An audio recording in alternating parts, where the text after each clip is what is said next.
Good morning. I hope you're well and have a great day. Just to continue from where we were yesterday, for those of you who saw yesterday's class, basically I explained what a brain researcher told me about the wiring of the Yetzer Hara and the Yetzer Tov, our good inclination and our evil inclination, how it works in the brain.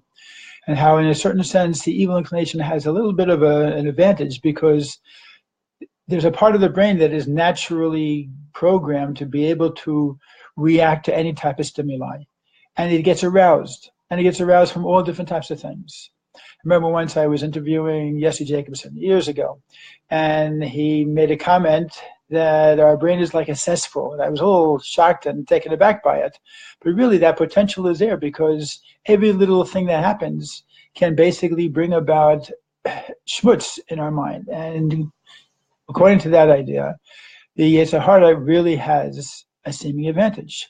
But the Alter Rebbe says something in Tanya which is perhaps one of the most important statements that are made in the Tanya as far as applying the principles of Tanya to our life. Because as I've mentioned many times, free choice is such an important part of who we are as a Jew and what we're meant to be according to Chassidus. And there he says that Hamoach shalit al halev b'toldosa. Very important statement. That the mind, the brain, the Yetzer Tov, has the ability to rule over the Yetzer Hara, over the heart and the desires of the heart and the distractions of the heart in our birthright as a part of the way we are born. In other words, even though God made the system in the brain so that the stimulus and the arousal has an initial advantage over the other part of the brain, which has to then come in and short-circuit it in order to be able to undermine the fulfillment of all of his desires and crazy ideas and crazy thoughts that we might have. But nevertheless, God put it into the system as well that the moach, the brain, the Yetzer Tov, has the ability to short-circuit and to stop thoughts and desires and inhibitions or all types of negativity that might be spurting forth from our mind or from our heart. Now that's a pretty tall order, and that's exactly what the Alter Rebbe gives us. Because if you've been following the Chitas in Tanya, the last few days talks about literally having an inside war, a war within ourselves not only on a daily basis, not only on an hourly basis, but sometime on a minute-to-minute basis. And that war is given its ability for us to be victorious because of the fact that God created us in a way that moach shalit al halev, that the mind has the ability to dig very deep. We have this ability, if we have a ratzon, if we have a desire to really be good, to do the right thing, to do that mitzvah, to avoid that negative act, to dispel that negative thought, to be able to really be a positive light in the world around us. With great determination, we have that ability to do it.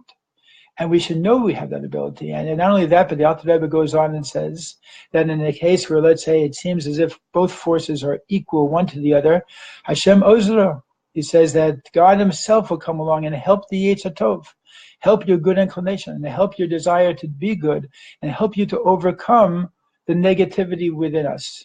And that's a powerful statement, because when we go into this war, we have to know that we have what it takes to be victorious, and we have what it takes to overcome our negativity, and to be able to really fight that war, and to be able to reach the goals that we know we want to reach, and that Chassidus mandates that we struggle to reach. So with this in mind, very short thought, but I hope you'll give it some real deep consideration, because in a certain degree, this is really what we are created for. Sure, we're created to be parents, to have families, to make a living, to do all types of things, but as human beings, to be able to go beyond our limitations, to have our own personal Yetzias Mitzrayim, our own personal exodus from our own little box, our own little Egypt, our slavery.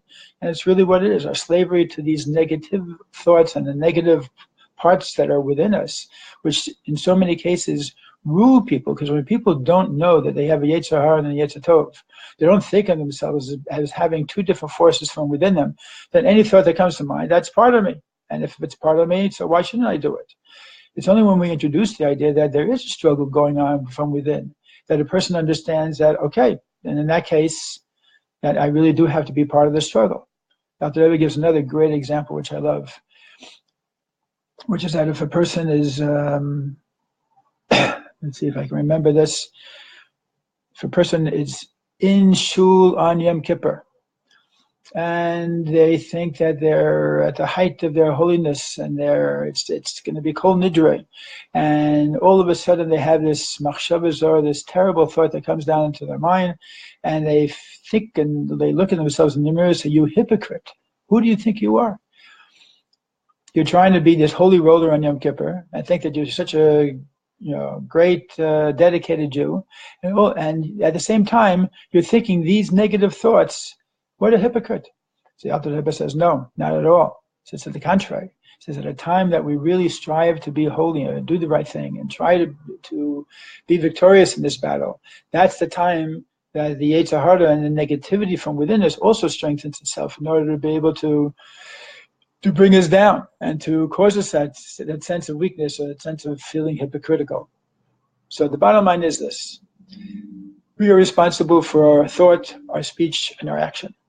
Those are the garments of the soul, and that is what makes us who we are. And let us all really try to be victorious in this battle.